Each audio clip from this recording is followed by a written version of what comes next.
почитувани пратеници, почитувана македонска јавност. Денес продолжуваме со циркусот што го приредува ова парламентарно мнозинство со разрешувањето и избор на нови министри во владата. Денес на ред е разрешување на министерот за информатичко општество и администрација Адмирим Алити. Човек што ретко кој од нас го видел или го познала и е запознат со тоа што го сработил во ова измината година. Министрите ги менувате секоја година и затоа ништо не е направено конкретно ниту во ова министерство. Немате ниту план, ниту стратегија. Единствено што знаете е да ги трампате овие министри на пазар 3.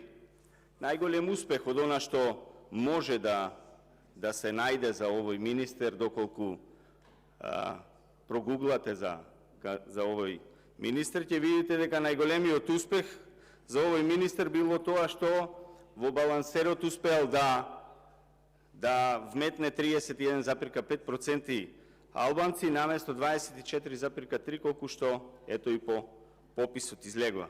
Најважно му било тоа наместо стручноста и компетентноста. Не 31,5% и 55% нека се. Но, ако се стручни и компетентни, никој нема против со тоа. Но не може да се водите само од процентите, а не од нивниот личен и стручен потенцијал. Затоа ни се иселуваат младите, затоа што државата ја водите со проценти. А младите не можат да прифатат да се процент.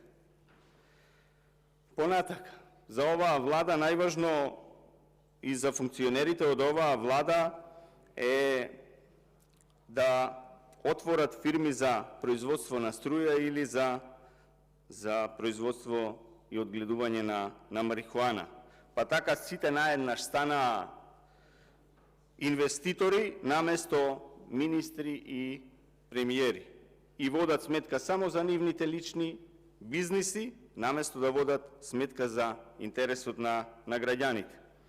Но она што најмногу е симптоматично и што го слушавме од колегите од Алијанса е тоа дека нивното влегување во оваа влада немало да го нарушило опозицијското делување на Алијанса. Како е можно тоа, почитувани колеги? Не може да сте и риба и девојка. Треба да се одлучите дали сте власт или сте опозиција. Од една страна го спасувате криминалот на Ковачевски и Груби и седнувате на иста маса и во иста влада со нив, а од друга страна велите дека не прекинувало вашето опозицијско делување. Сакате да кажете дека вие ќе сте опозиција во власта. Уште ова се немаше случајно на македонската политичка сцена.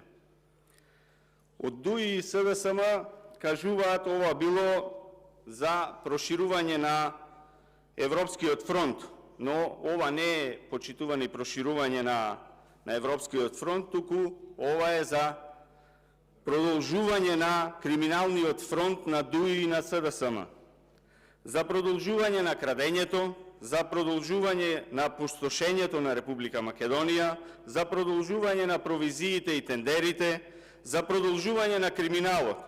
И кога некој ова јавно ќе им го каже ќе го каже овој криминал, одма од страна на ДУИ ќе го окарактеризираат како антиалбанец, затоа што и нема друго што да кажат. Почитувани најголеми антиалбанци сте вие од ДУИ и од СДСМ, затоа што вие сте виновни најмногу како ДУИ што албанците се селат од Република Македонија, затоа што 20 години сте на власт во Република Македонија, ништо не сте направиле за да им ги подобрите условите на албанците во Македонија, за да не заминуваат. заедно со СДСМ, вие сте најголеми антиалбанци, антимакедонци, антитурци, антироми, анти сите што живеат во оваа држава. Затоа што ги влошувате условите за живот и така ги терате луѓето да заминуваат од оваа држава. Со тоа сте антидржавни, да кажам. Живееме во хакирана држава. Живееме во држава во која што секој дневно се хакира некој систем, па последно е хакиран системот на Фондот за здравствено осигурување, претходно беше хакиран системот на земјоделие, претходно беше хакирана страната и системот од катастар.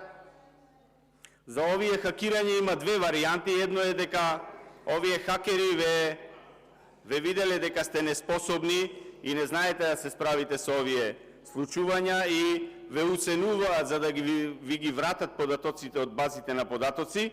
Тоа е една варијанта, а втората варијанта е дека сето ова што се случува самите го правите затоа за да ги избришите податоците од вашиот криминал и од вашето криминално работење во изминативе години.